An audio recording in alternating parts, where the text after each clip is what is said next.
একদিকে হচ্ছে টেনশন, অন্যদিকে সাকিবিয়ানদের ভালোবাসা, এই দুইটা বিষয়কে আপনি কিভাবে দেখছেন? পজিটিভলি দেখলাম, কারণ আমার টেনশনের চাইতে ওদের ভালোবাসাটা বেশি। সাকিবিয়ানরা, দর্শকরা, সিনেমা সব কিছু যদি হয়ে থাকে তাহলে সেখানে আমি কিসের টেনশন নেব বলো? আমার টেনশন নেওয়ার কোনো আসলে জায়গাই নেই। তখন আমার মনে হয় আপনি আসলে সাহসটা করেছেন কিভাবে যে বরবাদের মতো সিনেমা বানাবো? রিস্ক তো সুপারম্যান, স্পাইডারম্যান সবাই নেয়। হ্যাঁ, তো আমিও একটু না হয় নিলাম, প্রবলেম।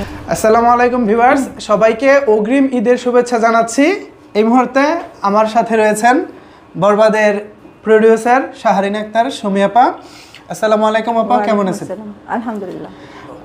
গতকালকে দেখলাম সাকিবিয়ান তথা শাকিব খানের ভক্তরা একটা মানববন্ধন করেছেন, একটা আন্দোলনই বলা চলে।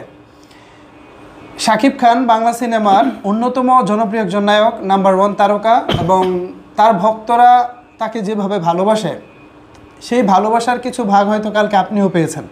হ্যাঁ, অনেক। তো অনেক, একদিকে হচ্ছে টেনশন, অন্যদিকে সাকিবিয়ানদের ভালোবাসা, এই দুইটা বিষয়কে আপনি কিভাবে দেখছেন?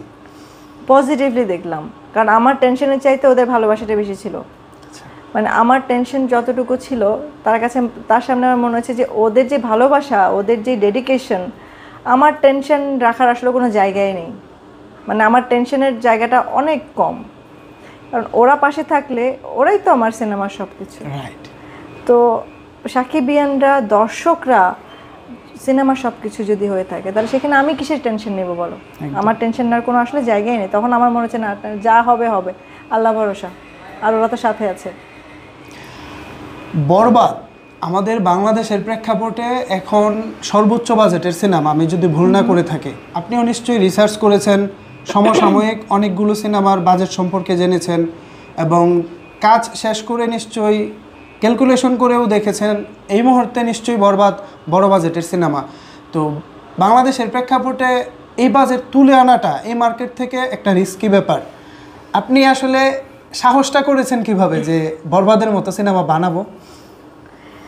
রিস্ক তো সুপারম্যান, স্পাইডারম্যান সবাই নেয়। হ্যাঁ, তো আমিও একটু না হয় নিলাম, প্রবলেম নেই। এখন ব্যাপারটা হচ্ছে রিস্কটা আমার, রিস্ক যেটা তুমি বললে যে এত বড় বাজেটের সিনেমা কী করে আমি রিস্ক নিলাম, আসলে আমি রিস্কটা ওইভাবে নিইনি। আমি শুধু সিনেমাটা বানিয়েছি, রিস্ক নিয়েছেন আমার হাজব্যান্ড। আর ওনার রিস্কের কারণটা হচ্ছে নেওয়ার পিছনে, he takes everything as a challenge. ওনার কাছে মনে হয়েছে যে পোটেনশিয়াল আছে, সিনেমা ইন্ডাস্ট্রি বড় হচ্ছে, ভালোভাবে বড় হোক। তো একটা জিনিস যখন করবো, আধা আধুরা কেন করব, ভালো করেই করব। তো ওনার যেই সাপোর্ট এবং ওনার যে মনোবলটা ছিল, ওটা নিয়ে আমি কাজ করে গেছি। উনি বলছে তুমি করো, যেভাবে যা লাগে আমরা দিচ্ছি, কোনো সমস্যা নেই, আমি ম্যানেজ করছি।